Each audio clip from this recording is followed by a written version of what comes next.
about him. He teaches in parables, and parables are a genre well known to Jews at the time.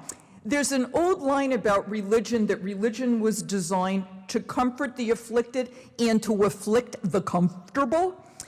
And people back then knew that if someone told a parable, those stories were not banal statements of the obvious, and they were not children's stories, although children can understand them.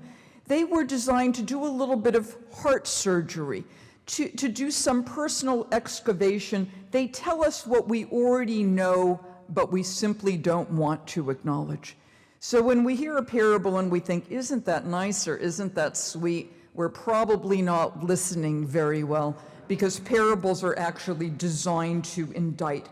And if we paid attention to them, they would help us figure out what our major concerns are and what we can let go.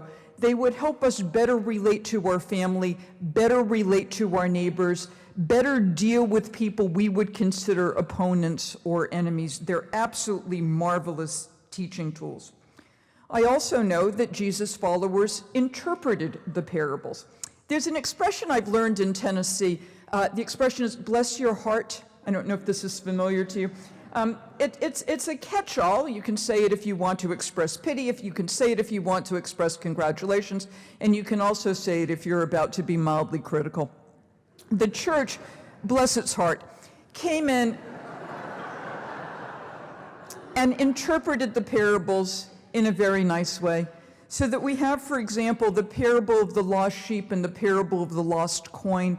And Luke the evangelist comes in and says, after the lost sheep, therefore I tell you, there is more joy in heaven over one sinner who repents than over 99 who are righteous, as if this parable is about repenting and forgiving.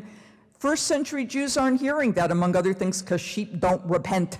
There's no such thing as sheep shame or merino metanoia. And moreover, the sheep owner lost the sheep, and God doesn't lose us. The parable is about counting and noting that even if one sheep out of 99 goes missing, you pay attention to that sheep.